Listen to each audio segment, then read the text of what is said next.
Guys, what's going on? It is Ash here coming at you today in Clash Royale. Guys, how you doing? Happy Monday. Happy first day of the new balance changes. I don't know, you guys, this balance change was kind of polarizing. I think like half of you guys were pretty cool with it, you're open-minded, and half of you guys just really did not really care for the balance changes. And again, if you guys missed the interview that I had with Orange Juice and Seth from the Clash Royale Supercell design team, check that out as my previous upload. We also had an interview on OJ's channel. Now today was a tough video for me because I had two amazing videos ready for you guys, one with Pompeo and one with Happy Noob. Both trophy pushing on ladder, the last day of the season live. Some amazing pro plays, some amazing content for you guys. But I decided to upload those on Tuesday and Wednesday this week because today I just have to share these decks with you guys. And we do have a tendency, I just want to throw this out there right off the bat, guys. We do have a tendency to overreact to balance changes. It's just true. So if your favorite deck or card got nerfed, don't necessarily say, no, I mean, I'm screwed, I can't do anything. No, there's a chance that it's still viable, so certainly at least give it a try. But one thing that we can say for certain is a lot of players, pros, casuals, and everywhere in between, are having success with Barbarians. So in the interview we had with Seth yesterday, he kind of hypothesized that Barbarians might be a hair on the too powerful, on the OP side. And early indications say that might be correct. This is the deck we're going to be reviewing by Divided by Zero, the Syrian pro. And this is the deck that we're going to be using, played by the Swedish pro Trainer Guard today. Some amazing replays against other pro players that you guys are definitely going to be able to learn a lot from. So let's just jump right into it, guys. And let's start out by watching one against Pompeo, who will probably be tomorrow's video. So this is Divided by Zero versus Pompeo. All this is, Divided by Zero's deck, is an updated take on the deck that I shared a week or two ago with St. Bellican with the mini Pekka in the Lava Hound clone deck. Lava Hound clone is meta. Let me say that again. Lava Hound clone is meta. That's weird to hear. This is the first time I want to say in the history of the game, in 1v1, that clone has not been just a niche spell. It's actually viable and meta. And it's in this deck, and instead of having the mini Pekka in the old version of the deck, we now have the flying machine and we have Barbarians to bait out those fireballs. Once your opponent uses their fireball against either of those cards, the flying machine or the Barbarians, well, that's good news in one way because they don't have fireball in rotation for the other card. It's also good news for clone because that means we can clone and not have to worry about the big spell being an issue. This deck is nasty, it's dirty, and it's really, really strong, but it is cool that it has clone in it as well. So going into the replay here, we're about 70 seconds into this, and Pompeo's gonna go ahead and drop that giant behind, his king tower, I guess technically between the princess towers in the left lane. We're gonna throw away that baby D right onto that giant and then drop the flying machine to hopefully bait out some sort of a spell from Pompeo. Look at Pompeo's deck. It's kind of the mini Pekka Ram Rider cycle deck, very interesting with the giant in there. But we bait out we have the fireball out of rotation, we baited out the snowball, and we're able to defend with the Skarmy. You see how this deck works? It's like big spell bait, small spell bait, all merged together. One interesting takeaway. By the way, I loved that Supercell interview that I had yesterday, but I wish I had a little bit more time or the wherewithal, not on my guest, but on me as the interviewer, is I should have done a better job kind of following up on some of the things that Seth mentioned. One of those was, I thought he didn't want fireball bait to be a big thing, or big spell bait to be a big thing in the game.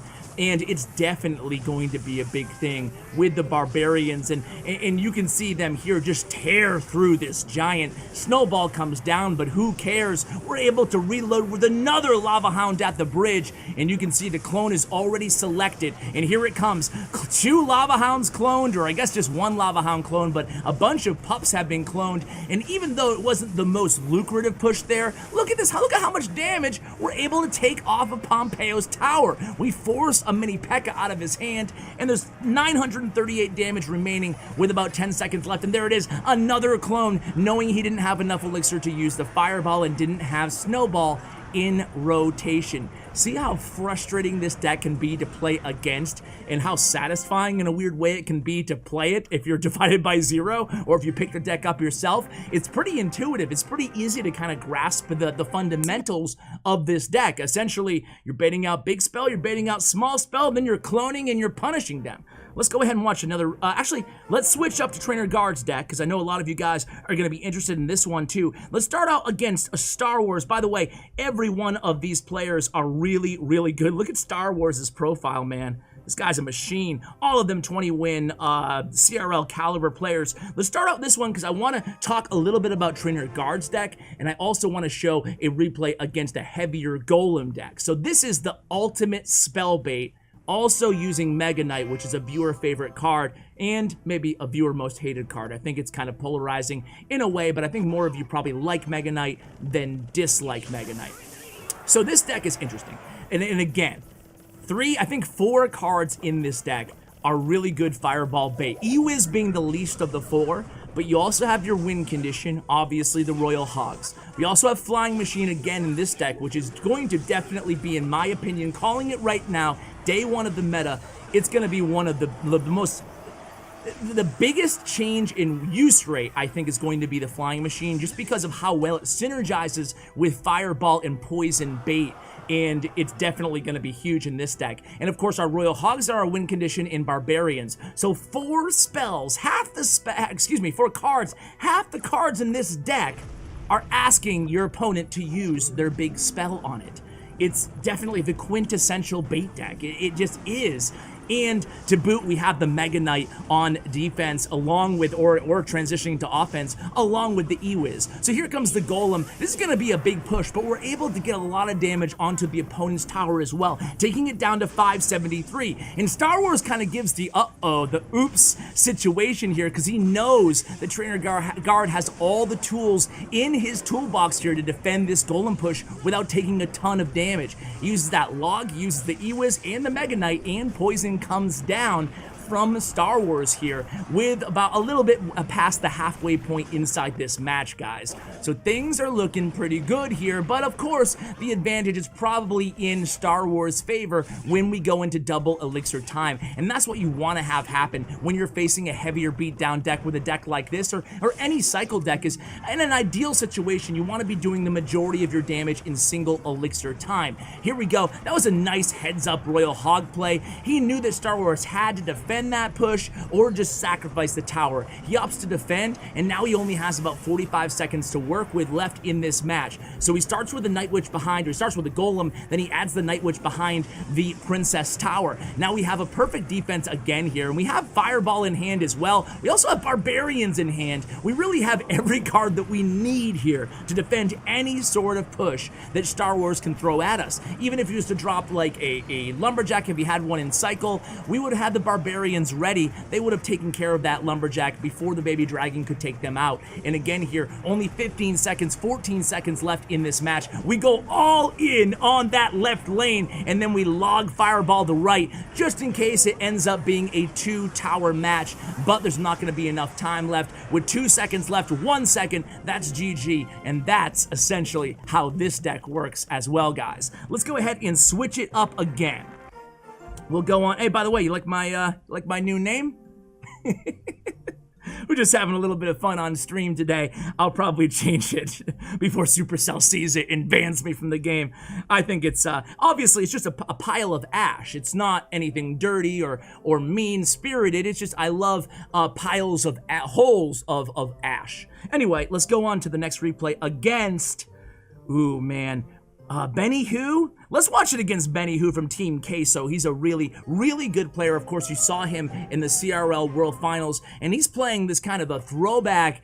It reminds me of Simple, my guest, who's been on the channel for a few times. Simple, if you're out there, where you been, man? I haven't seen him in a while on Twitter or on stream, but he's playing essentially the Hog Princess Mini Pekka deck, and we have a lot of Hog answers in this deck. I guess, well, you know, I take it back. We don't have a ton of Hog answers, but we're able to handle it. Again, having the Skarmy and the Bats can bait out your opponent's small spell as well in this deck. And then in double elixir time, again, we can just rely on those big monster pushes. And Benny Who's deck, it has Rocket, Rocket's not going to do much here. Lava Loon is not meta. Lava Clone is. Rocket against Lava Loon, good. Rocket against Lava Clone, not so good. So he does have Princess, though, so we have to keep that in mind as well. And that Rocket, actually, I end up eating my words there, because that Rocket ended up doing work, taking out the Baby Dragon and the Flying Machine. And then he gives actually the good game here. I don't know whether he meant that in a I'm going to lose or I'm going to win way, but either way, just that cloned Lava Hound, despite that Princess, get out of here, Princess. We're able to take that tower down to 234 damage. Not too shabby. So here we go again. It's going to try to guard this Princess, trying to get some extra chip damage on that right tower. We're going to respond with our Barbarians. He logs, he invested the minions as well, and then we have, of course, the Flying Machine to help clean up, knowing that the opponent has Rocket. Of course, if they had Fireball in hand, we would not have clumped up our Barbarians there and the Flying Machine right on top of them. Of course, he didn't have enough Elixir to cast the 6 Elixir Rocket in that situation. So here he goes again, played the bats on the Princess this time. He's able to get a decent amount of chip damage on that right tower. It's at 694 HP right now, but we still have a commanding damage lead. But the one thing about this deck is we don't have that big spell. We do have the Snowball in the clone, but we're still going to have to make sure we mount a big push here in double elixir time on that left tower of the opponent of Benny Who. So here we go. It's going to be a Lava Hound and a Baby Dragon in the left lane, and then we're going to actually split some Barbarians here and play that Flying Machine right in that really annoying spot. Picture this battlefield, picture the arena from Benny Who's perspective here. This is where things kind of get really annoying. It's a Lava Hound in the pocket here. He goes in with the Hog in the left lane, a nice predictive log there, but it's not going to be enough. Check this out. He's going to place another value troop, the Baby Dragon first, and then the clone. He's going to clone everything up here, and check it out, man. I think it could have been even worse, but the Flying Machine's actually going to be the seal the deal here. Take down that King Tower, and there it goes with about 9 seconds left. Divided by 0 walks away with a 3 crown against a really good pro player playing this Lava Hound clone Barbarians deck. Who would have thought that Barbarians have gone from worse to first in terms of a good supplemental card to bait out your opponent's big spells? Let's watch one more on Trainer Guard here, guys.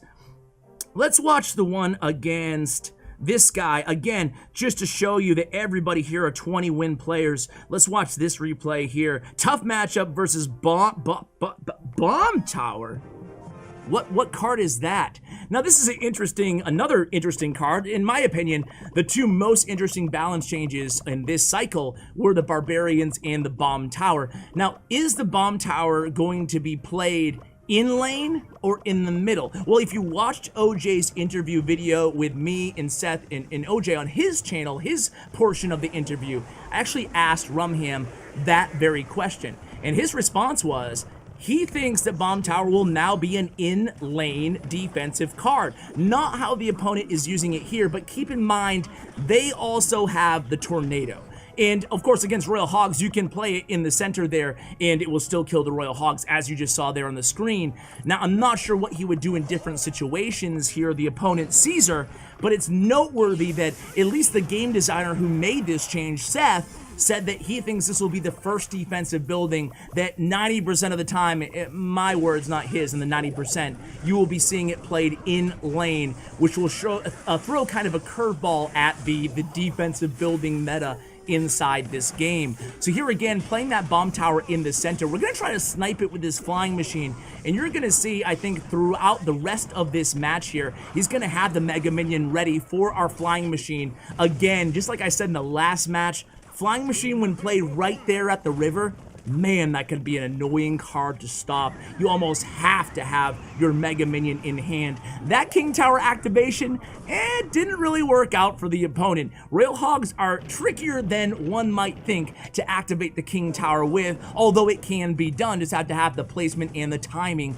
correct. So here we go. We had that left tower down to 1554, and meanwhile, both of our towers are looking pretty good. 1870 remaining on our left tower, as we have about 65 seconds left left here inside this match. We're gonna start out by just playing bats to keep our cycle going, and check this out. We actually accidentally catch this miner with the Mega Knight. Caesar's not a big fan of that. He gives the good game here, but we still have 50 seconds left, and it's really anybody's game here. Of course, they do have bomb tower, and again, they place the bomb tower in the center there. Have you guys tried out the bomb tower? What do you think of it? What do you think of bomb tower? Do you think it might actually be viable either with NATO, as we can see in Caesar's deck, or without NATO? It didn't really work out there. I think you have to put it in lane if you want to take advantage of the death damage. It's got to be a lane card, similar to a Giant Skeleton's bomb. You're not really putting the Giant Skeleton in the middle ever, really, even to kite, very rarely, because you have to take advantage. You have to make sure you're capturing the value of the bomb, right? I mean, that's the whole aspect of the card that's most important. Nice fireball there. That's going to allow the flying machine to stay alive, and that's going to be important here with 5 seconds left, 4 seconds, 3 left on the clock in regulation here. And here we don't catch the miner, but the Barbarians are down. Poison's in the opponent's hand, but he must be thinking at this point, well, what should I even poison? He's going to use the bomb tower instead, and that was actually a smart decision. Bomb tower is going to dispose of those Barbarians and the E-Wiz, and then Trainer Guard's going to reload with that Mega Knight in the back again. So here we go. This could be the last push of the match. This time we try to protect that flying machine with the bats there, but the flying machine is actually going to snipe down a lot of damage off of that bomb tower before retargeting and taking care of that Ice Whiz. Now this is a big monster push. This time he does have the NATO in hand. He opts not to use it. He has poison in hand too, but he knows that won't be able to stop the push. You know, we didn't get the tower down, but we got it all the way down to 795 damage. Meanwhile, we still have the damage advantage, and we are not letting our foot off the gas pedal here, keeping the pressure up, reloading again. At this point, you guys can kind of see the theme here. We're reloading with the Mega Knight in back and trying to build up a big monster push where the opponent has to spend more elixir defending, so they have no troops left to mount a counterattack, and it's working out well so far. And early on here, Trainer Guard is already cycling his fireballs on that tower. This match is almost over here. Again, we're placing that E-Wiz behind. Even if he had the poison and cycle, I think it's kind of safe to place the E-Wiz behind your weak side tower in a deck like this, because then you can really punish using the Barbarians or, of course, using the Royal Hogs. So here we go, Flying Machine again, just doing his thing. We give up some tip damage to that last miner. Bats are going to do a good job kind of chipping away this Mega Minion, preventing him from getting to the tower, allowing us to again fireball on that tower down to 309 HP. All we really have to do is stop this last push, and we have Mega Knight in hand to do so. He's going to get that job done there. We play the E-Wiz just to be safe here on that miner on our tower. Mega Knight's going to jump onto that Knight, and all we need is a fireball log here or some Royal Hogs getting to the tower, and they do. NATO pulls everything together, and that's GG. So what do you guys think? Are you a believer of the Barbarians? Are you a believer of the bomb tower? Huh? Bomb tower? I'm not buying the bomb tower yet, but I am buying the stock of the Barbarians. I do think they'll be much better. Give them a try, even if it's an unorthodox fit into the deck that you're playing. Try subbing in Barbarians and see if you can have success with a new 5 Elixir Barbarians, albeit that they do die to Fireball and Poison now. So guys, thank you so much for watching the video, and another huge shout out to Divided by Zero and to Trainer Guard. Check out their player stats and profiles in the show notes below, along with their social media information, and a huge shout out to Bren Chong, my YouTube partner. Check out his information as well. Guys, thanks so much for watching, and as always, take care, guys.